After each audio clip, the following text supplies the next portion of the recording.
देखो बच्चों, प्रोबेबिलिटी जो चैप्टर हमने स्टार्ट किया था 15.3 ऑलरेडी कंप्लीट हो चुकी, तो 15.4 स्टार्ट करते हैं। और 15.3 थी इंडिपेंडेंट इवेंट्स की, और ये एक्सरसाइज है इंडिपेंडेंट एक्सपेरिमेंट की। दोनों में डिफरेंस मैं बता देता हूँ, बहुत ज़्यादा इजी हैं दोनों एक्सरसाइज। और ख़ास तौर पर ये जो एक्सरसाइज है इंडिपेंडेंट एक्सपेरिमेंट, कंपटीशन के एग्ज़ाम में 100% क्वेश्चन आता है। और CBSE में मेरी तरफ से 100% की गारंटी इसमें से एक क्वेश्चन आने की। CBSE एग्ज़ाम में, चाहे वो 2020 में हो, 2021 में हो, या 2019 में हुआ था, या 2020 में हुआ था, तो किसी भी एग्ज़ाम को आप उठा कर देख लीजिए क्वेश्चन पेपर को, उसमें इस एक्सरसाइज से क्वेश्चन ज़रूर मिलेगा आपको। और ख़ास तौर पर अभी जो 2020 में जो पैटर्न चेंज हुआ था, उस पैटर्न के अकॉर्डिंग ये एक्सरसाइज काफ़ी इम्पोर्टेंट हो चुकी है। और ये एक्सरसाइज ऐसी है कि NDA में हर बार आप इसमें से क्वेश्चन पाएंगे।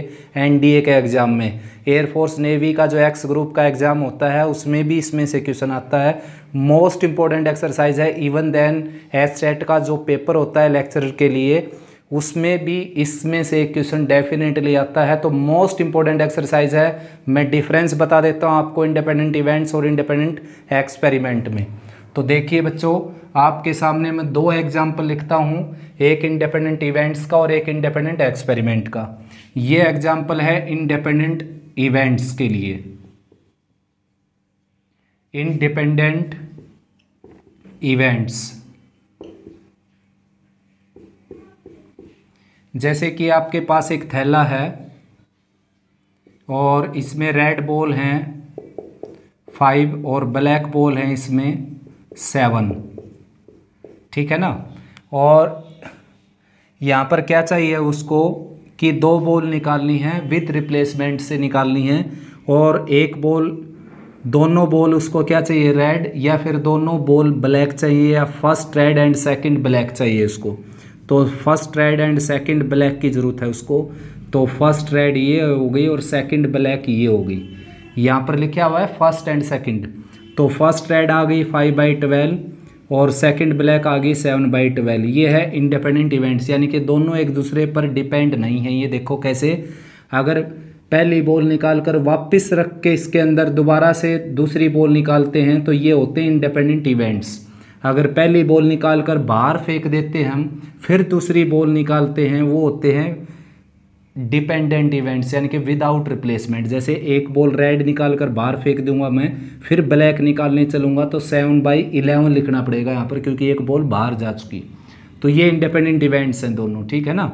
यहाँ पर दोनों रेड रेड भी पूछ सकता है आपसे, दोनों ब्लैक ब्लैक भी पूछ सकता है, और एक रेड एक ब्लैक भी पूछ सकता है। उसमें आपको एक केस और लिखना पड़ेगा इस तरह का, ठीक है ना, क्योंकि पहली बॉल रेड आ सकती है, दूसरी ब्लैक, या पहली ब्लैक दूसरी रेड, ये भी पूछ सकता है। ये सारा का सारा क्या है, इंडिपेंडेंट इवेंट्स का केस।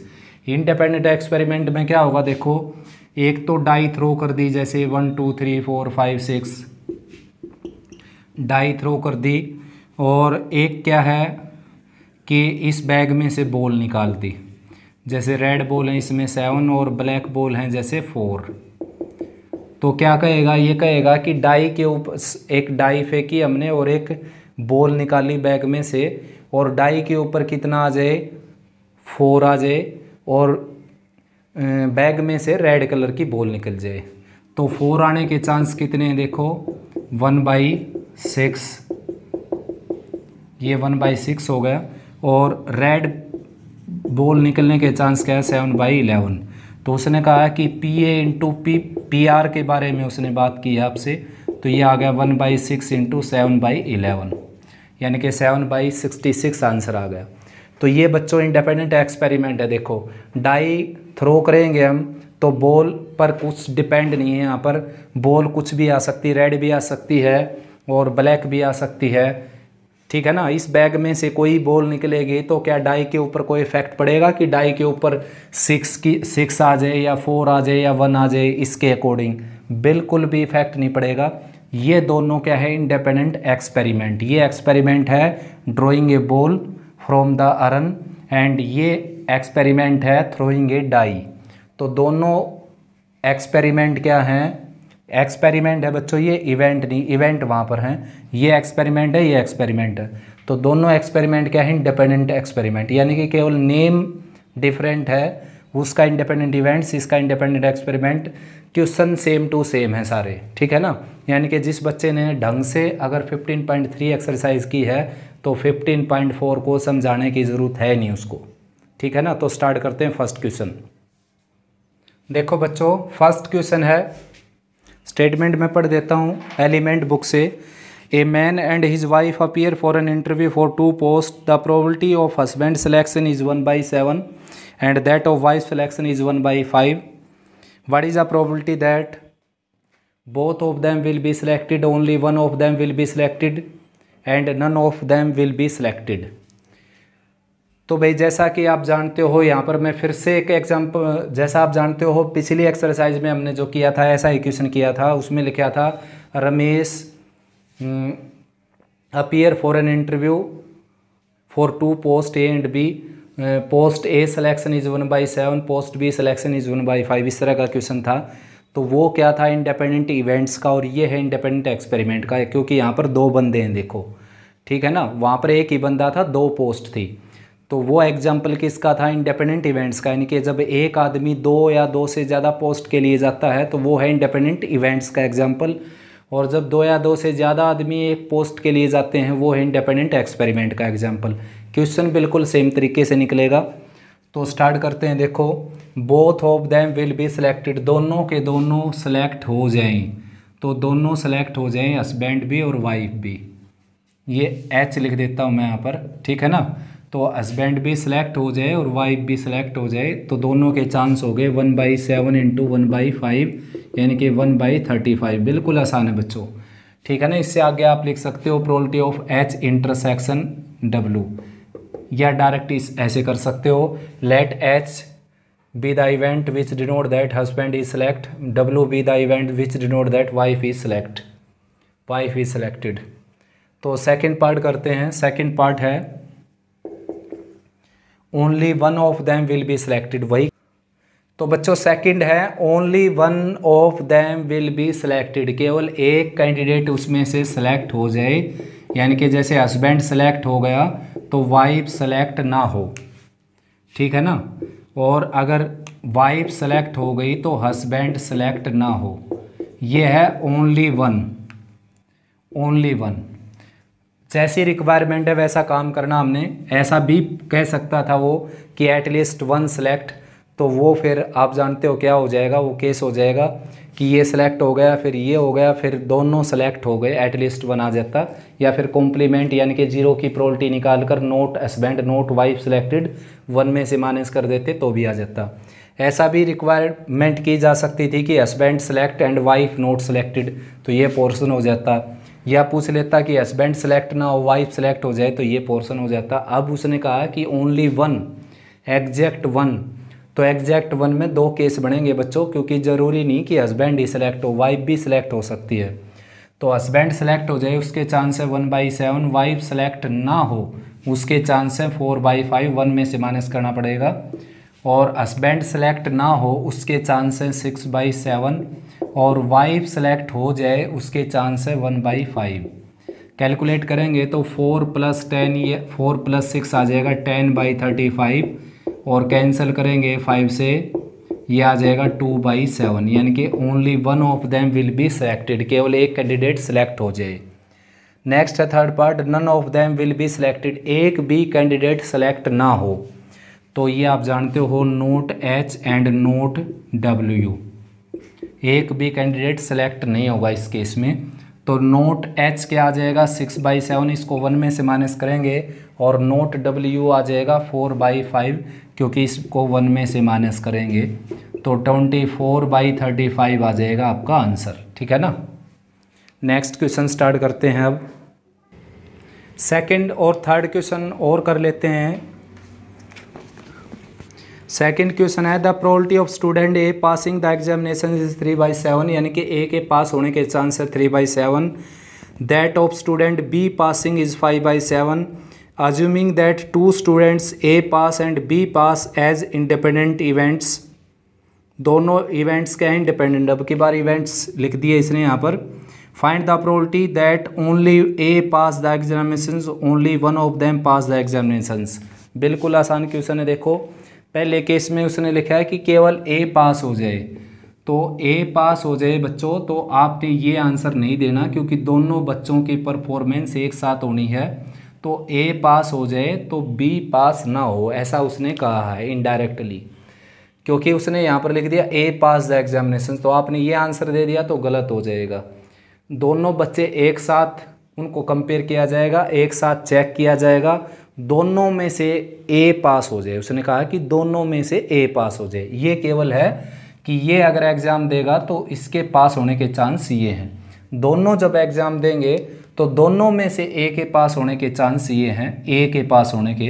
तो ए के चांस यहाँ पर 3/7 थे इंडिविजुअली में, और नोट बी के हैं, एक में से माइनस करेंगे 2/7, तो ये आ जाएगा 6/49 चांस हो गए उन दोनों में से केवल ए पास हो।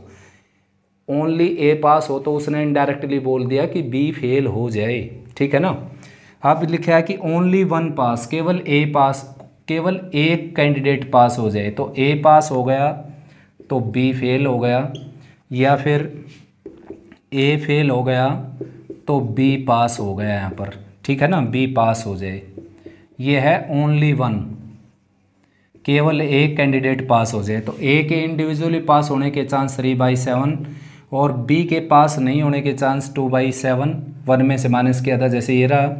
और नोट ए के पास नहीं होने के चांस हैं 4/7, वन में से माइनस कर देंगे, और बी के पास होने के चांस हैं 5/7, ठीक है ना।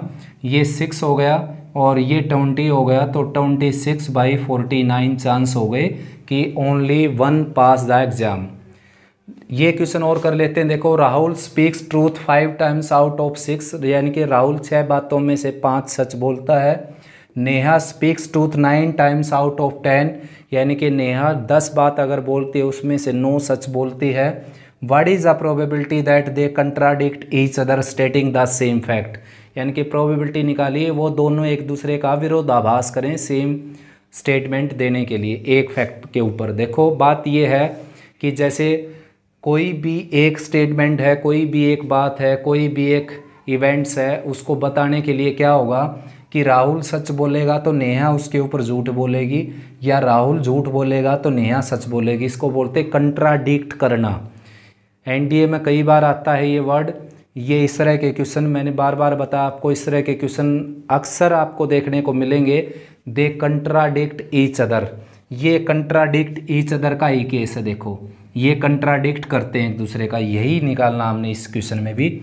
तो राहुल के पास होने, राहुल के सच बोलने के चांस जो हैं वो आ गए 5/6, ठीक है ना, 6 में से 5 सच बोलता है वो। और उसके नेहा के आ गए यहाँ पर 9/10। ए और बी इवेंट लेट कर लेना, let A B the events which denote that Rahul speaks truth and B is the event that Neha speaks truth. Therefore probability of A 5/6, probability of B 9/10। अब they contradict each other, contradict each other, जैसे राहुल ने सच बोल दी तो नेहा ने यहाँ पर झूठ बोल दी। देखो नोट भी लिख दिया मैंने। फिर ऐसा भी तो हो सकता है उसी बात के लिए राहुल झूठ बोलता हो और नेहा सच बोलती हो। ये है कंट्राडिक्ट ईच अदर, ठीक है ना। ऐसा भी पूछ सकता है आपसे कि वो एग्री कर जाएं, एक फैक्ट के ऊपर एग्री कर जाएं। तो एग्री के केस में बच्चे ये निकाल देते हैं, जबकि ये अधूरी बात है, क्योंकि एग्री जब भी कर सकते हैं जब वो सच बोलते हों, और एग्री तब भी हो सकते हैं जब वो झूठ बोलते हों। दोनों बच्चे झूठ बोलते हों तो भी तो एग्री कर गए ना। तो ये पोर्शन अक्सर बच्चे छोड़ देते हैं, केवल ये निकाल देते हैं जब एग्री का केस आ जाए। यहाँ पर पूछ लिया जाता find the probability that they agree each other stating the same fact, agree word आ जाता तो ये आंसर होता। देखो दोनों सच बोलेंगे या दोनों झूठ बोलेंगे एक ही बात के ऊपर, तब एग्री करेंगे। और कंट्राडिक्ट आपके सामने है, जैसी रिक्वायरमेंट की है इसमें कंट्राडिक्ट की, ये रहा आपके सामने। तो ए क्या है 5/6 और नोट बी क्या है, देखो इसको 1 में से माइनस करेंगे 1/10, प्लस नोट ए क्या है, इसको 1 में से माइनस करेंगे, 1 में से माइनस करेंगे तो ये नोट ए आ गया 1/6, ठीक है ना। नोट ए 1/6, इसको 1 में से माइनस करेंगे, और बी क्या है यहाँ पर 9/10। तो कैलकुलेट करेंगे, ये आ गया 5 + 9 14, 14/10 × 6। लोअर पार्ट दोनों का 10 × 6 है, अपर पार्ट में 9 + 5 14 आ गया।